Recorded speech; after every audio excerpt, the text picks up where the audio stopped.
If it's not too early. Yes.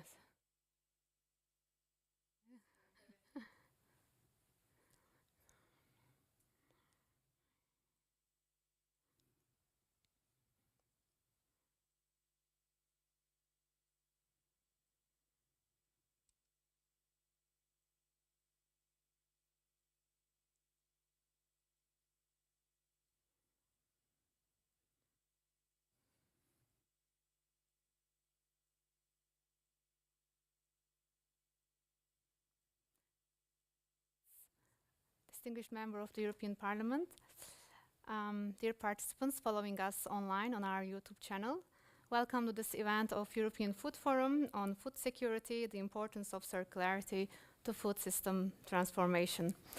I'm delighted and privileged to be here today and to moderate this panel. The event, as we know, the food security is a very critical issue today, where more than 2 billion people are struggling to get regular access to food every day. And we know that 1/3 of the food is either lost or wasted. And the agri-food system is responsible for almost 1/3 of the global greenhouse gas emissions. And as the world's population is going to 9 billion by 2040, it's our responsibility for all actors in the agri-food supply chain to provide healthy, affordable diets and to address reduction of food loss and food waste. So we will look at together with the panelists how this transform can be done and how the different actors along the food supply chain can work together. European Food Forum is an independent, politically-led, non-partisan forum governed by the elected members of the European Parliament and aims to promote open multi-stakeholder dialogues on sustainable food systems among policymakers, among different actors of the food supply chain, civil society organizations, academia and research institutions, and public institutions. And we'd like to note that World Circular Economy Forum of 2024, world's leading event for circular economy, is in Brussels this week, showcasing the most impactful circular solutions from around the world. And this is also a side event of this forum. So I would like to invite now our hosting member of the European Parliament, Ms. Marleen Mortler, to make her opening speech.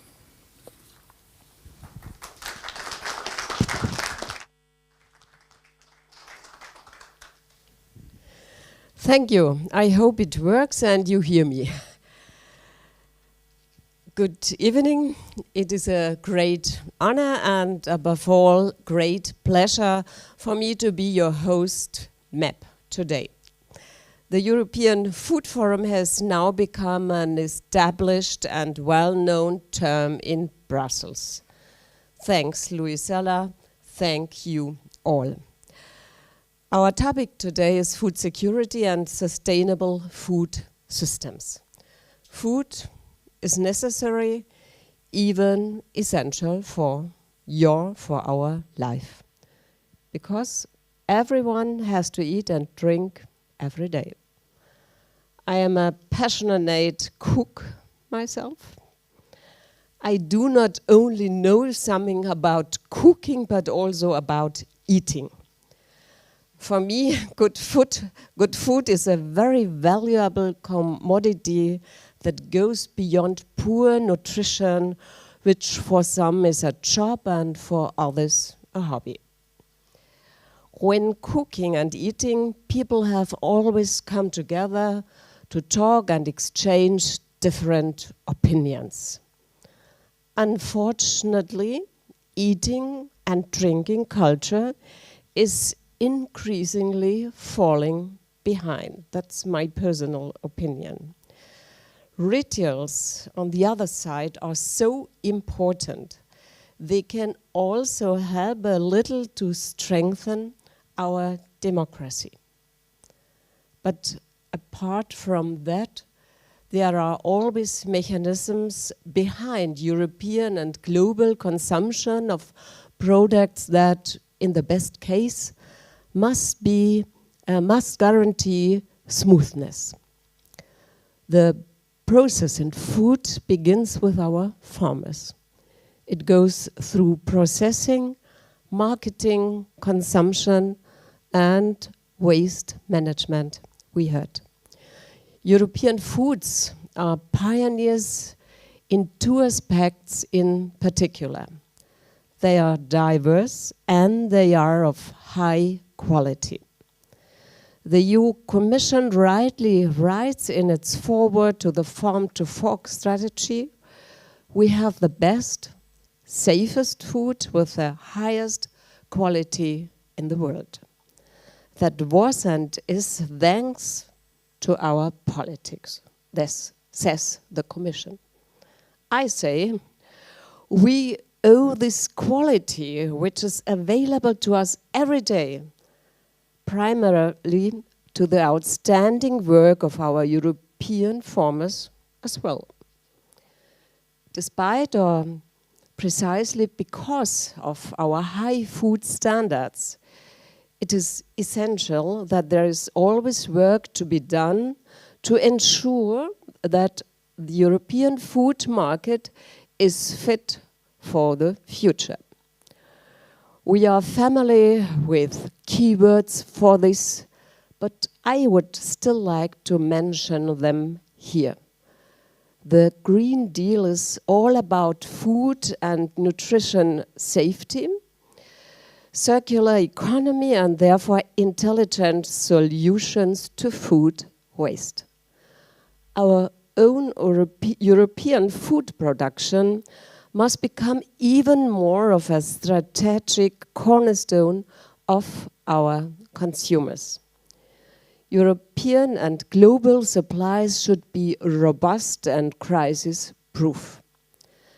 Add to that the growing world population we heard. Add to that the growing world population at the beginning of the 1950s, 2.5 billion people still lived on our planet. We have now reached the 8 million mark. The demand for food and biomass continues to rise. Land and water are becoming increasingly scarce.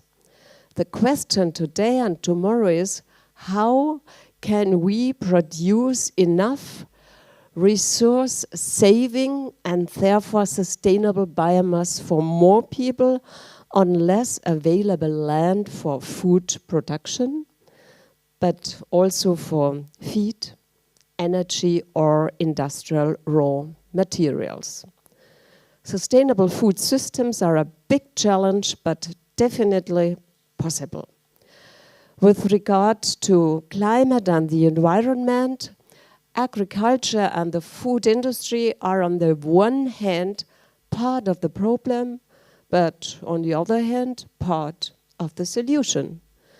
The Green Deal works best with agriculture, whether food production or CO2 reduction.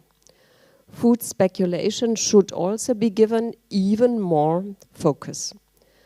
Personally, I'm very much looking forward to the different perspectives and, above all, solutions that our speakers will bring to the discussion today and, of course, to a lively exchange afterwards. Because the valuable work and expertise of our farmers and companies in the food industry must not be put into question through blanket bans or one-sided campaigns. On a high-tech continent like Europe, we need solutions using innovative technologies. I thank you so much, and you know that I have to leave now. There is a meeting, an appointment with my German delegation. I wish you a wonderful evening. Thanks.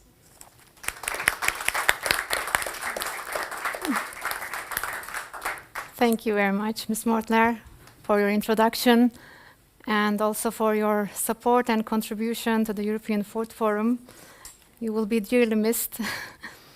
But we can continue with my panel. I have here Iliana Axiotiades, Secretary General of COSERAL, Juliette Jacques, Deputy Managing Director of Start Europe, also from European Bioeconomy Alliance, Eya Hietawuo, Vice President of Corporate Affairs from Tetra Pak, and Frederick Wagner, Junior Advisor from German Food Retail Association. Iliana, you are the Secretary General of COSERAL, but you have also extensive experience previously in the trade associations, Euromalt, International Grain Trade Coalition, so a long agri-food career. So what is your stance on food transformation and food security? Thank you. Thank you. So I will start by explaining the role of the grain traders. So COSERAL is the European association that represents traders of cereals, oilseeds, oils, fats, animal feed, etc.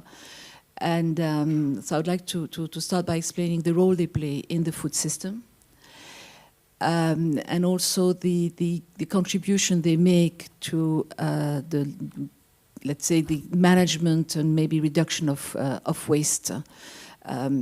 So grain traders, the role of grain traders is, we say typically, is to move goods from areas of oversupply to areas of deficit. In reality, what they do is much more complicated than this. They are present in every step of the supply chain. They have a lot of investments in terms of storage, port terminals, etc. So these are people who understand very well the food supply chain. They also have very strong relations with the farmers and the farming community. And this is where it starts in reality, because by ensuring and offering solutions to the transportation and to the marketing of the products of the farmers to start with, they already play a role in managing and reducing the risk of food loss. And then they also have relations with the food industry. You know, they sell to food and non-food sectors, and by ensuring that they put in place all the logistics that are required, that's kind of the contribution they are making. What I would also like to add is that we look at them very much from a global market perspective, but they're also present at national level, at regional level, at local level, and they do move a lot of volume, it is true, but they also are active in niche markets. And the strength is that they're very flexible, nimble, and can offer a lot of solutions. So this is how, at the end of the day, in the food system, they bring something in terms of the management of food loss. Thank you, thank you. Starting from food loss at the farmers and at the farm level, but I'd like to move on to Juliette. Juliette, you are from Start Europe, trade association representing the starch industry, but you are also one of the co-founders of European Bioeconomy Alliance. It's a cross-sectoral alliance dedicated to the bioeconomy in Europe, representing 16 EU trade associations. So that's a big alliance. What can you say? Yeah, thank you very much, Balázs, for this kind introduction. And I think I'll follow the same structure as Iliana's. So indeed, I'm here to represent the views of the European Starch, the other one, the European Bioeconomy Alliance,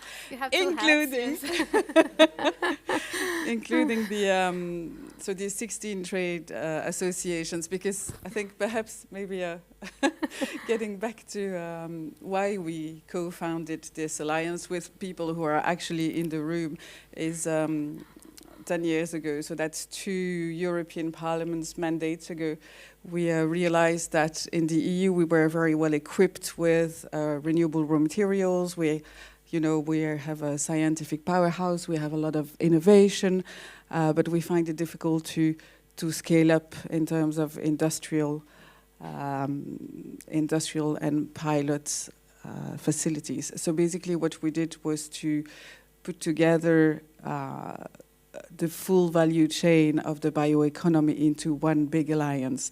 And what brought us together at the time was the fact that we all use or produce or transform, process renewable raw materials into biomaterial ingredients. As Mrs. Mortler mentioned, there are many different outlets of the bioeconomy, and we transform all these bio-based ingredients into food and or feed, industrial and energy outlets.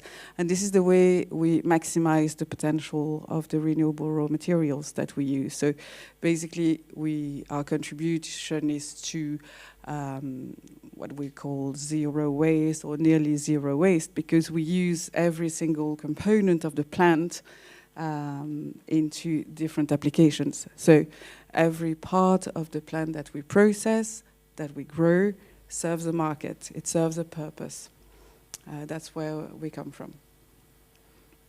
Thank you very much. So we have seen two examples of associations, let's say, or alliances, and I'd like to get to the point of view from the company level now. Eija, you are with Tetra Pak since 2021 as Senior Vice President for Corporate Affairs, and have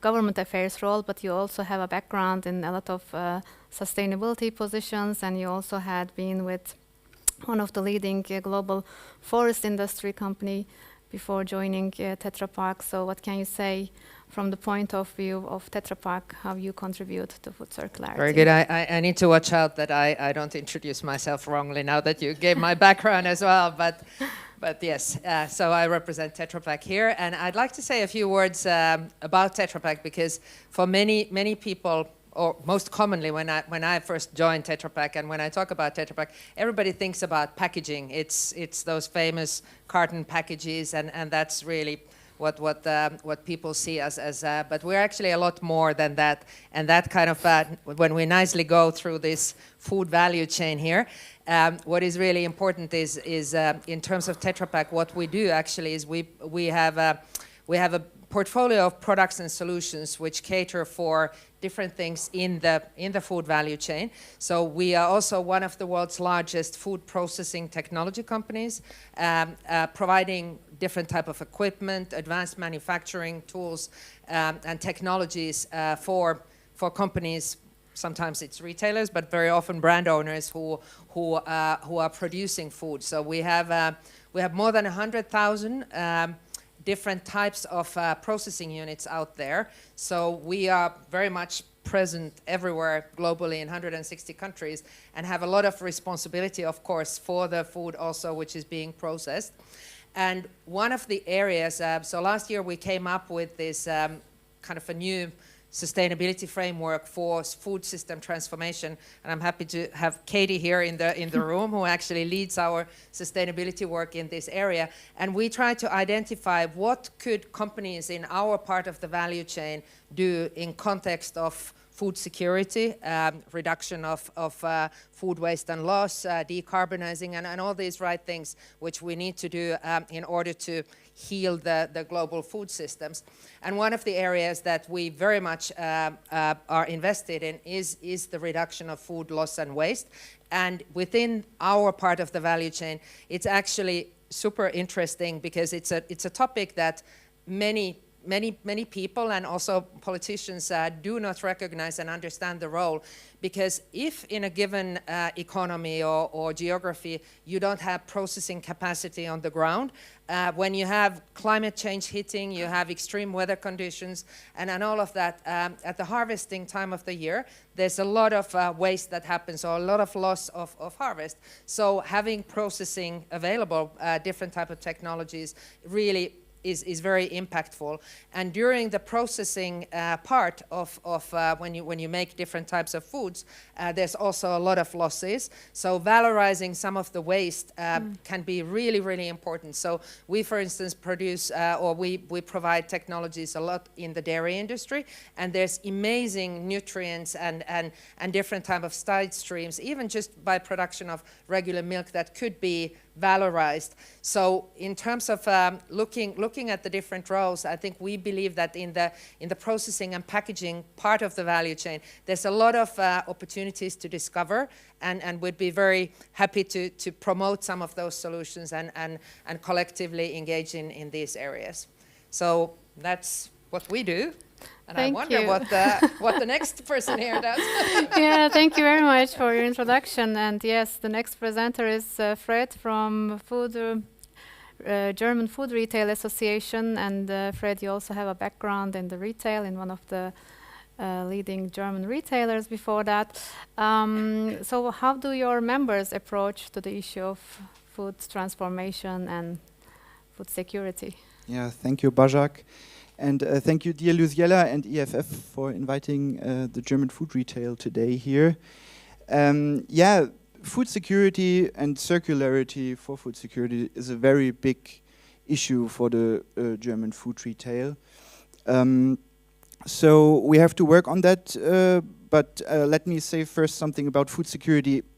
The food security in Europe and in Germany is given, but this food security could be much more sustainable.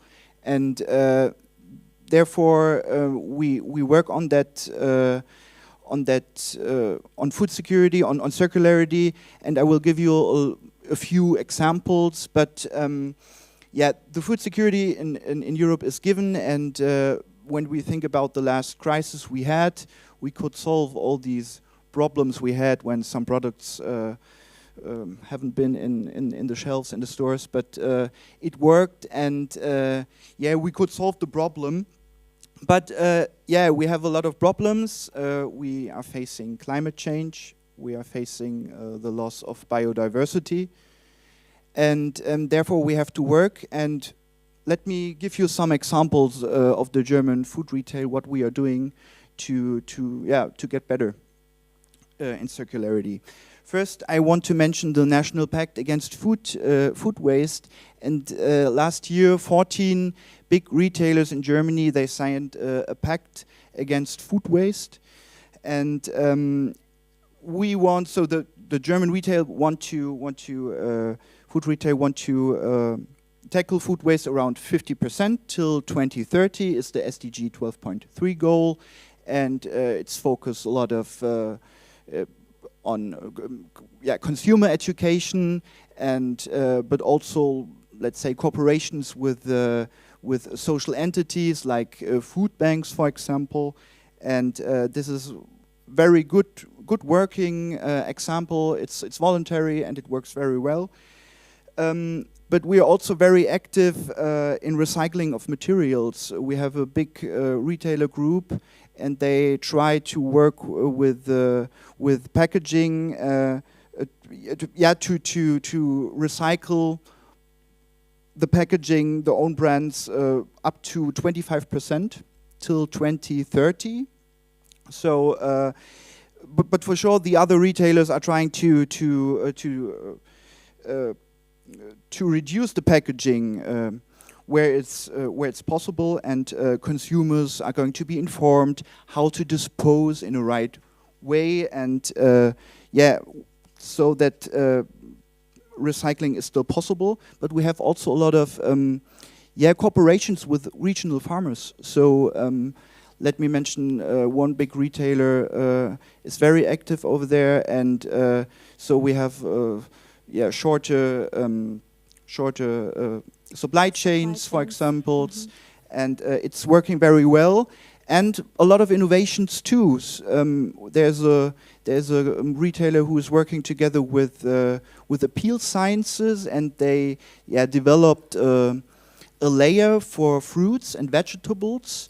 So this layer is made out of components, out of fruits, and it longers the shelf life of these products. So today it's not allowed in the EU. It's only allowed on not eatable fruits. Yeah, but for example, it's like avocados.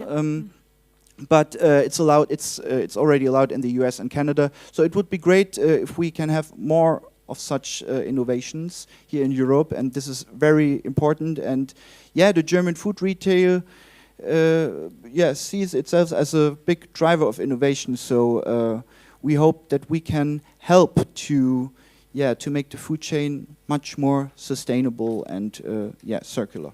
Thank you very much for these examples. How do the end consumers perceive these practices? Do you know? Do you think the end consumers are aware of the impact of their choices? Yes, I think they are, and a lot of consumers have gained in the last years and decades a better feeling for more sustainable way of living, and they're. For example, the plant-based market is growing in Germany very fast, and they want to do something with their choice they have in the supermarket. But on the other hand, the consumer, it's another reality. The consumer is also price sensitive, so for sure they want to have relatively affordable food. And I mean, it's very important to have affordable food. We have to feed all the people. That's really important. So, but if you see it in a holistic way, I would say yes. The consumer's opinion changed a lot in the last years, and it worked. And so it's working. Good. I think. Good for us. We have some thing to do to provide sustainable and affordable food for everyone. For sure. Yeah. Ilyana, what do you think is still needed to improve food circularity then from your point of view? What is standing in the way of this transformation still? I've been thinking, I made the parallel with recycling. Where we started, no one was recycling, and then a number of measures were put in place. Whereas it is the number of bags.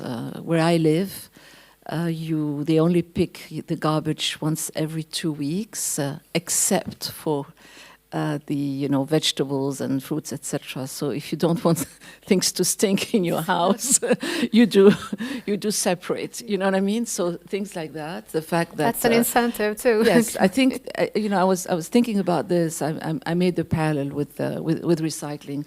Also, the cost of the bags that are different, etc. The return of the bottles, and we need to think a bit outside the box and come up with ideas. We need stick and we need carrot, and a carrot could be that. And from the retailer's perspective, a lot is thrown away. Let's face it, by the retail industry, and a lot of the foods that are thrown away are still good. I mean, our grandparents smelled and looked and decided if they could eat it or not, and they didn't look at by date.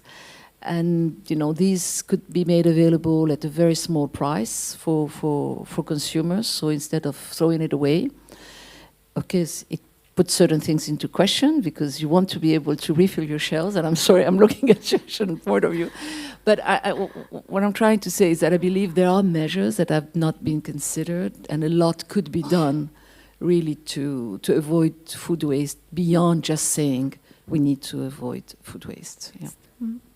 Thank you. I don't know, Fred, if you want to answer that, the donation perspective, before I move on with Juliette. It's not donation, it's a smaller price, cheaper, which some supermarkets do already. I mean, we have a lot of price initiatives in our supermarkets. We have a lot of very good working corporations with food banks and social entities. And to be honest, it's around 7 or 9% of all food waste is from the retail, comes from the retailers.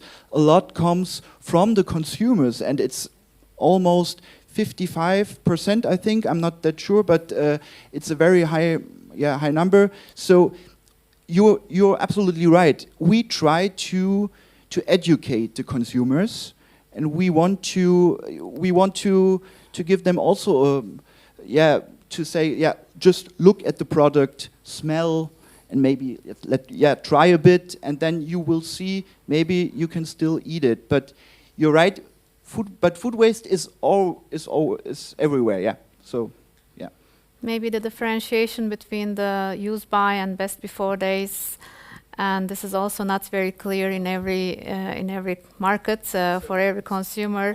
It can also be single market. something. Yes. It's not. It's not given. We have no holistic approach, and what we need is a framework, a European framework that helps us and gives us good ideas and impulses. Yeah. And I have a solution for you as well, because so as I mentioned about the role of food processing and packaging, so we actually work with some of these food banks, etc., which actually, because there is always going to be waste from the retailers and all that, even if you try to optimize your stock and your storage and a lot of that. But so with technologies like our sort of founder was invented 60 years ago, which is aseptic technologies, you can actually preserve food without using cold chains and with the very high heating, very quick heating, without additives, etc. You can actually process certain ingredients. You can then package that, and that's what some of the food banks in Europe and elsewhere are doing. And it's with the sort of a smaller scale solutions that you can actually then preserve food. I mean, some of these things are also piloted in the developing world, in the global south, not by us, but by one of our competitors, which I think is a great initiative, and I'd really like to salute that as well. So think of it as an opportunity. It also works in the context of harvest, which are like too much for too few workers to harvest. So different kind of opportunities. Yeah, a great example how the innovation can make the system fit for future. Absolutely. Yeah, thank you. And Juliette, yes, my next question is to you. How do you think the incoming mandate, the incoming institutions, European Parliament and Commission can do better to unleash the potential of bioeconomy in the EU? Yes, thank you. Thank you for this question. I just wanted to add, just perhaps on the question on food waste, because as the European Bioeconomy Alliance, we have no food waste, but I wanted to highlight that we have the complementarity of all the outlets that we serve. So basically, the reason we have no food waste is that because we always find a market for one of our ingredients, and that's true, for instance, for animal feed, being processed in biofuels plant. It's true if I take my sector, for starch-based carbohydrates that are at the same time produced by plant protein products. So we see this in many, many sectors, that it's the complementarity of all the outlets and not the competition between the outlets that makes our sectors competitive. But for your last question, I think what would be useful is, and this is true across all our sectors, is that we do need a predictable long-term regulatory framework, so a framework that's really fit for investments and help us de-risk the investments, which are massive in massive biorefineries. A biorefinery it's a big factory. If some of you have already been to one of our sites, so we do need something that is a stable framework, but also to a certain extent you will find that obviously, considering that we are the left part of the we would say the circular economy, we would need also to see some market creation measures to boost the demand for bio-based products. We have seen over the last 12 months a number of initiatives that completely overlook the bio-based content. So some of these are real missed opportunities for the bioeconomy. For instance, the packaging and packaging waste regulation doesn't encourage the bio-based content uptake. We have seen this in another Commission initiative for biodegradable and bio-based as well as compostable plastics. So on the one hand, we see DG Research and Innovation investing massively in public-private partnerships. There is 2 billion euros on the table, and this is very useful for de-risking investment and promoting innovation in Europe. And on the other hand, we see other initiatives from other DGs that are not so encouraging the market uptake. So solutions are here, the bioeconomy is here. We do have a number of biorefineries. We have here representing 5,000 companies, 30 million jobs. So the bioeconomy is a reality, but sometimes we find that there's just no incentive because we're facing a fossil industry that has been amortizing over the last 80 years. So regulatory framework, market creation measures, and green public procurement standards, things that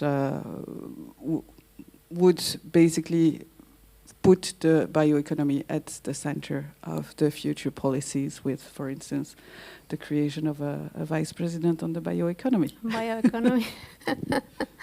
Yes, please. Can I just endorse that? Because so one thing that I didn't have a chance to mention is that we invest a lot into new technologies in producing of new foods, novel foods, and so some of the things are, precision fermentation, which is exactly requiring very complex facilities for production.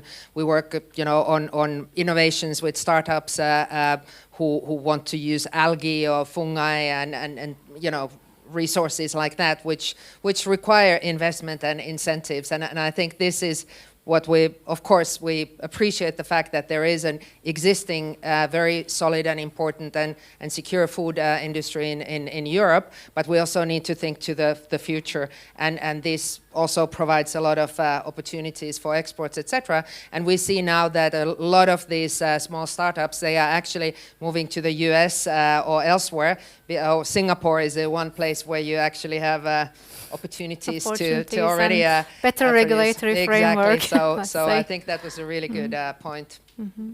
No, thank you. But I have a further question for you. Yeah, you explained it a bit, but can you just elaborate a bit more? What kind of role can packaging and food processing industries play in bringing more circularity to the food systems?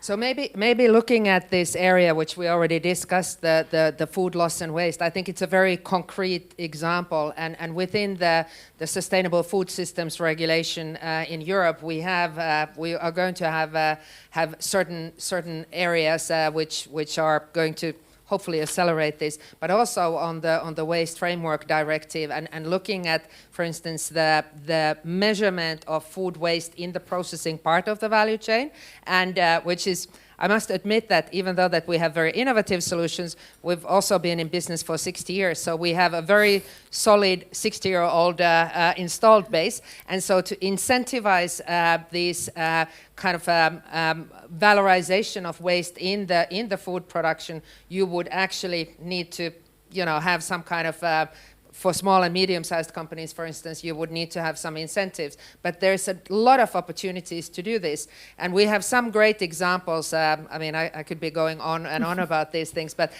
for instance, we're in Brussels and in Belgium, and there's lots of good beer. So there's a lot of beer brewing happening. So the spent grains is an excellent example of a very nutritious waste that can be valorized. And we have massive amounts of spent grains here. So that's an opportunity. So we have some customers already using these solutions, and we have other examples in soy milk production or oat milk production, in milk production. So the side streams or the actual waste can be valorized for food or feed. So lots of examples, but again, if this was incentivized, I think there would be more innovation and investment in these areas. And also another incentive would be that if there are also methodologies to measure CO2 and avoided emissions kind of frameworks in these calculations would also be welcome. I have a long list of sort of things that would be welcome. Well, I have the next question to the whole panel, actually. Then I would like to ask, you mentioned some of the answers, but what are your biggest challenges in your daily work, and how do you think the synergy between the different stakeholders would help you to achieve more circularity and better food security? Who wants to start with? Shall we start? Yeah. Yeah, for sure. So at first, we need the understanding that we have to change something along the whole chain. That's the most important thing, but not only along the food chain, also in politics and also in society. That's a big point. This is essential for everything. And secondly, we need a good framework, a political framework that helps us to create a better food chain. And a third thing is that we have to work together along the food chain. Dialogue, cooperation, events like this will help us a lot to find a better way and to change the food chain. We need a future-orientated agriculture. This is also very necessary, and fair incomes, fair prices, also very buzzwords you hear a lot in during that time right now. But cooperation, and also sustainability and circularity has to be a business model in the future. That's a really big point. Yeah. Thank you. I think all that was said was very relevant, and I think collaboration is key. But maybe just looking at not only Europe but more globally. I mean, we have the Paris Agreement, and there's frameworks for big targets for climate and all of that. And I think integrating food related targets. You mentioned the CO2 impact of the food systems. So really coming up and delivering, targets and action plans as part of the Paris Agreement commitments for the UN member states. And equally, there was a couple of years back, there was the UN Food System Summit, where a lot of the countries, they came up with plans. So combining these plans and really driving action, multi-stakeholder engagement, and bringing people together, but the governments have a key role to drive this change, and we are happy to contribute. We have our company has our pathways on how we believe that we can make a change, and collaboration is key. Collaboration is key, and we have European Food Forum. Thank you for this. I would say that certainly in terms of collaboration, the European bioeconomy sets a good example, and we do collaborate across the full supply chains. We have from farmers to foresters all the way through transformation and these bio-based products that are either wood-based or crop-based. You mentioned collaboration, you mentioned circularity. I think for us, obviously, the full model of the bioeconomy is circular by nature. It's producing and using renewable biological resources. What we face as a challenge, I would say, is that if governments have to, put their hands to it, we find that often they take food in isolation. And as I have just demonstrated with the complementarity of all the outlets, and as you said, it will only work if it's profitable for everyone, if everyone has, alongside the environmental footprint, we need to look at the economic footprint. So all these outlets contribute to the competitiveness, the sustainable competitiveness of our sectors, and this has to be said. So food in isolation is not good enough to take all the externalities of manufacturing sectors in the EU. Thank you. Thank you.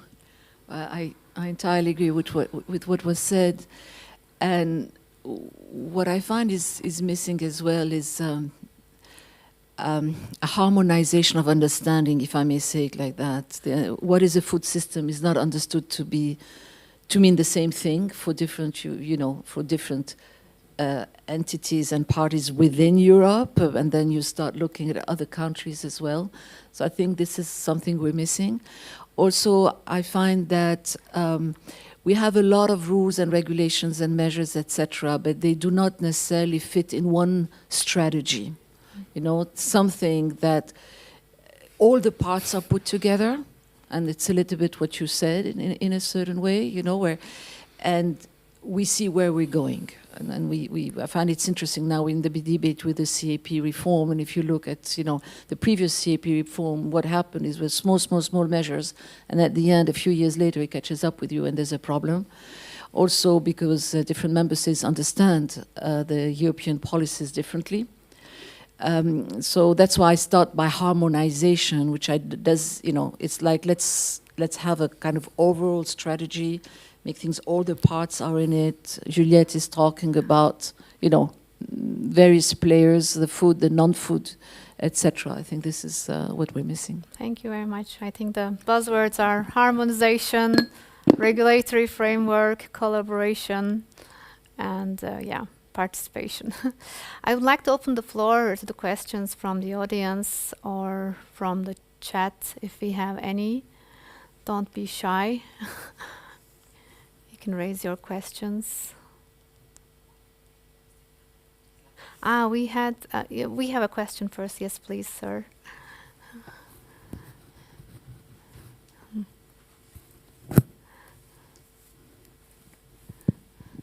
Hi. Yes.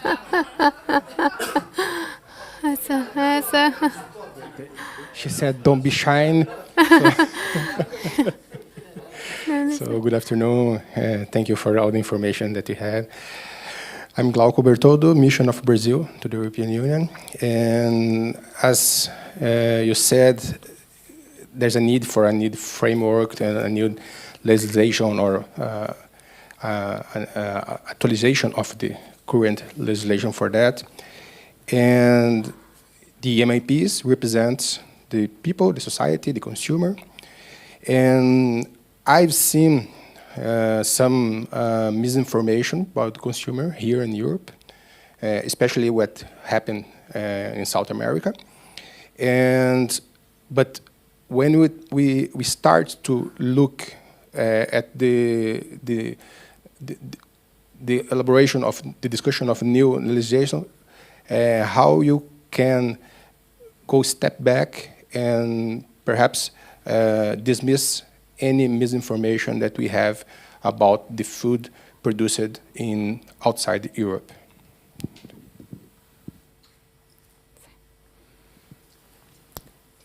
So, no, who wants to answer? It doesn't have The to be retailer answers.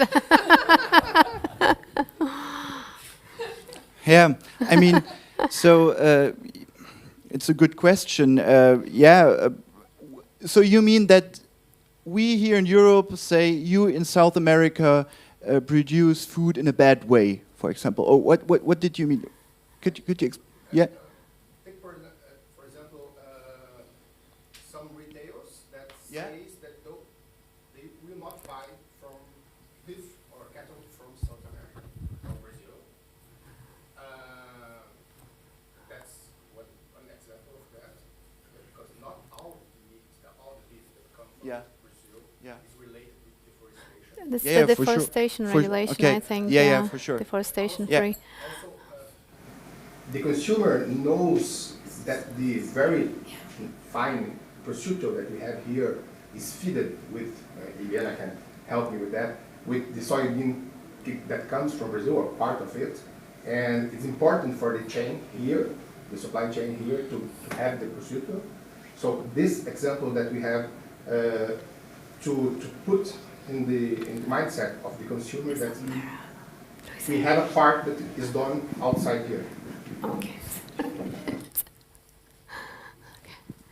So the consumer here in Europe wants to have more and more regional food, and also a regional meat, for example. We have the deforestation law now here in Europe, and it's good that we have it. And this law guarantees that that the meat that we have from South America is safe. So. Yeah, that's what I can say to this right now. But And I think we should also mention well, I think- maybe. Sorry. Yeah, No, go no, I ahead. just wanted to say that traceability and transparency, I think they are the key trends, whether it is food or anything else.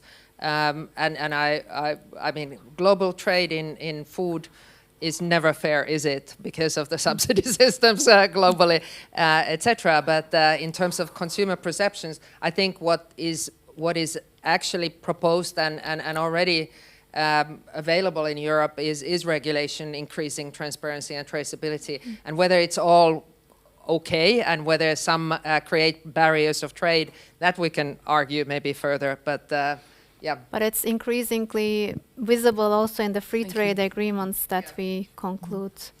Yeah, if I may, every food that comes into Europe is safe. Okay, as I think talking of consumer misconceptions, it is. This. I mean, I think that we're talking different things. Deforestation is not related to the safety of food, and I think it's important to because sometimes we say words quickly and then they print out, and I think this is important. I believe the other thing I wanted to address, if I may, is that we talk food security. Europe has to rely on the external world for its food security as well. So that's why we need global trade, and that's why we need imports, because you talk, Glauco, about the prosciutto and the fact that pigs are fed with soybean that partly comes from Brazil. And I think it's very important, and there are a lot of misconceptions by consumers, and a lot of the consumers who have ideals and want the regional food, etc., at the end of the day are not ready to pay because they're not, I mean, it costs a lot more to produce food in Europe, but that's why we have farmers on the streets and the situation they're knowing today. So if I would say that I believe there are misconceptions, indeed. I mean, just to how to address them is we're not going to solve it today. But I just wanted to acknowledge that it is a fact, and that we're not going to get into the deforestation legislation here. But Europe's food security also, requires imports, and we have to take this into account in the same way as other countries rely on products produced in Europe. This is what trade is about: is you take to those who need it what they need at a certain point in time. I'm not sure I'm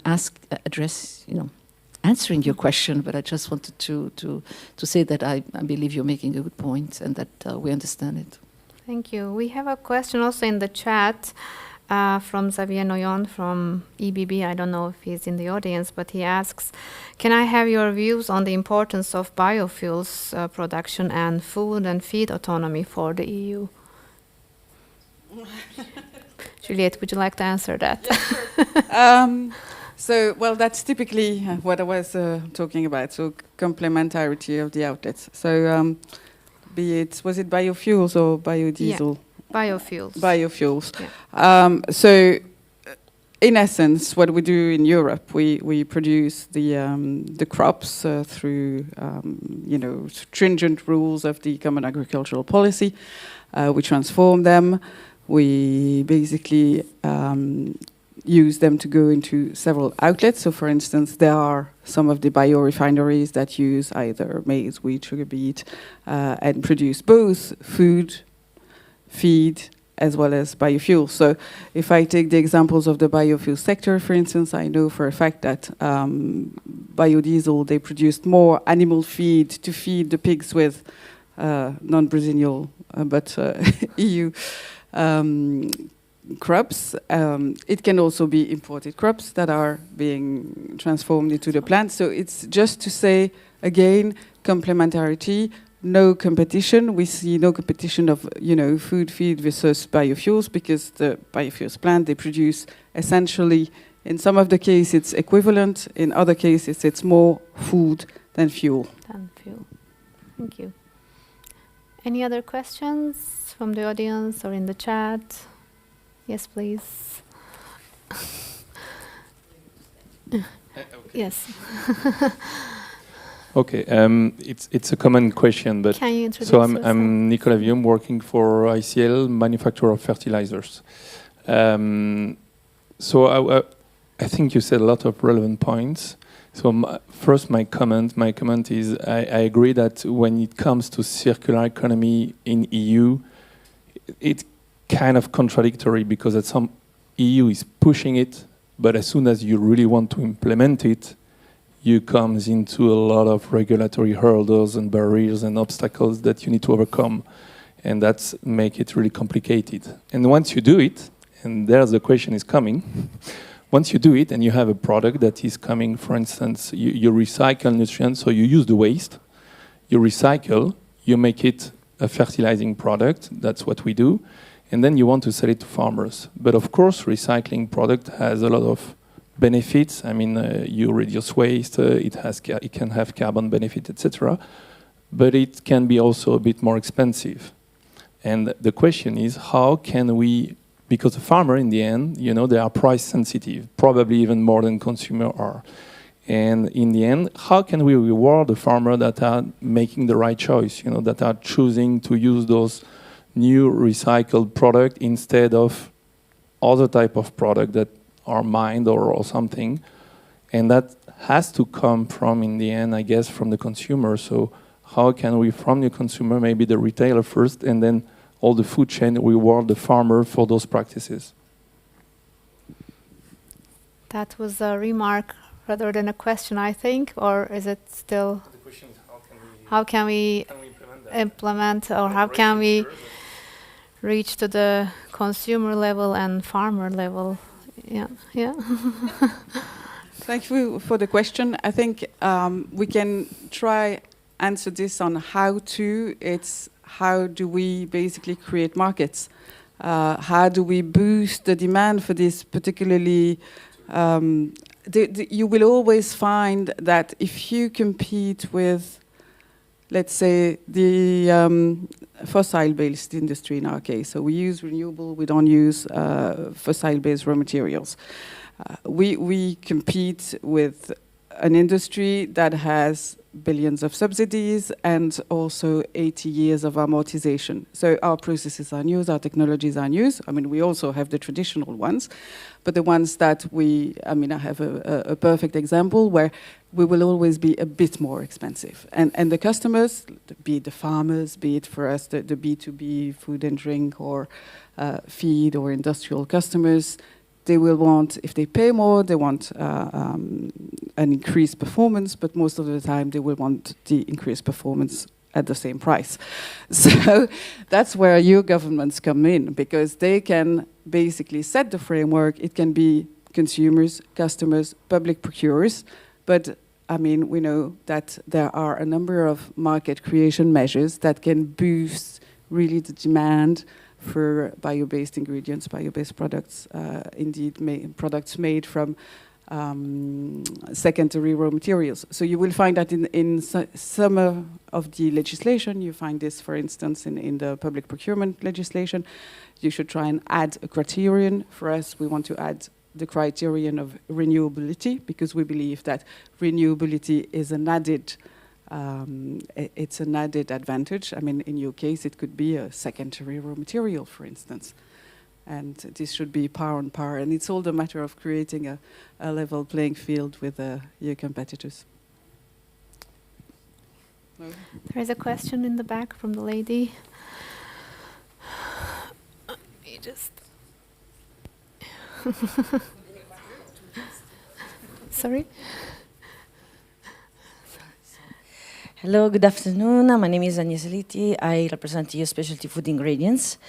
My question is for all the speakers, is how do you believe that innovation and conducive legislative framework can help the circularity and the transition to a sustainable food system, and also in achieving the new targets on food waste reduction in your sectors? Thank you very much.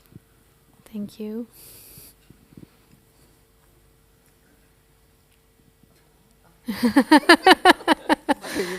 again, we don't have any food waste, so we can maybe think about bread? other. Yes, I think it's probably That's more. right.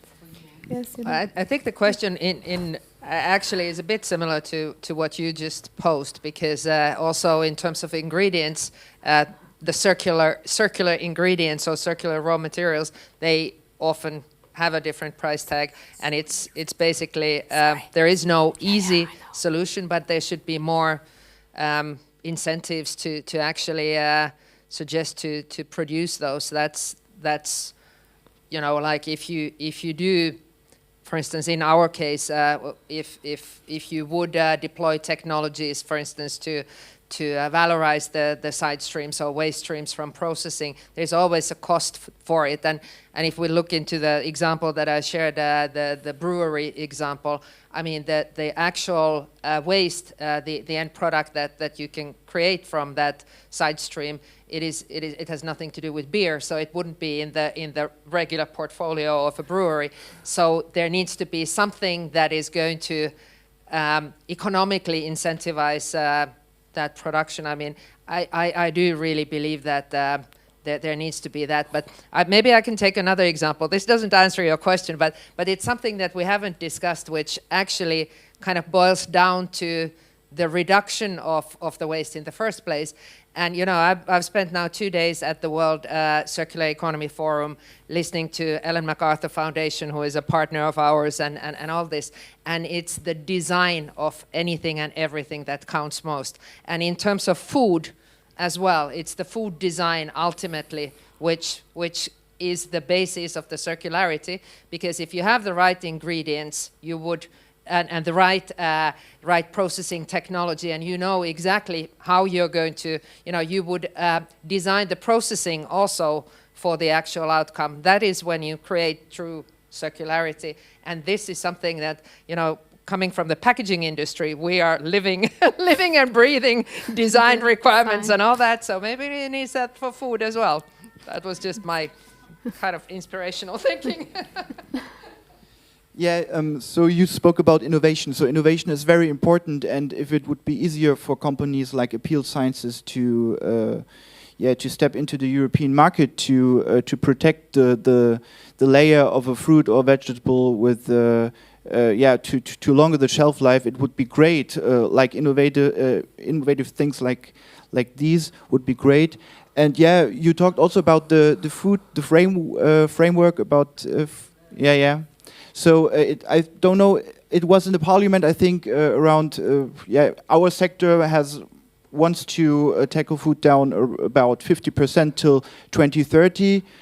I think in the proposal of the parliament it was 35 or 40% for the retail sector. So we're doing a lot, and it could be higher. So it's not the SDG goal 12.3. So Thank you. I'm sure there's media here who is now going to report that you're ready to go for very high targets. Well, it's also two-sided. Once you optimize your operations and you reduce food waste and loss, but on the other hand, retailers also have a lot of food bank donations, for instance, and that also decreases, on the other hand, your donations. So it's also a challenging situation, I know, on the market, how to balance the both. But also you can discuss if it's a good approach to donate the food at first instance. But on the other hand, you say rather than waste, it's better that the food which is fit for human consumption can be used for donation or can be resold at a different pricing. But thank you very much for all your questions and contributions. Closing down, we talked about the importance of the regulatory framework, what we can expect from the European Parliament, the Commission, and the new mandate.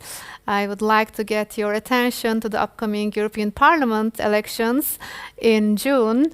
And I would like to mention again, please use your vote.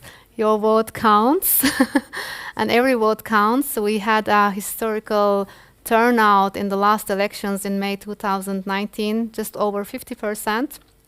and we can make it even higher in this mandate. So please go vote. And if you are a Belgian resident, you can also vote for the Belgian Parliament and your local commune, so you can hit a few birds with one election.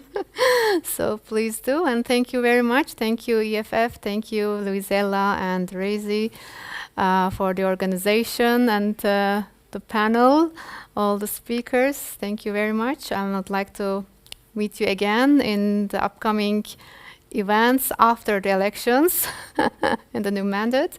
Thank you very much, and I would like to invite all the participants here to a reception now.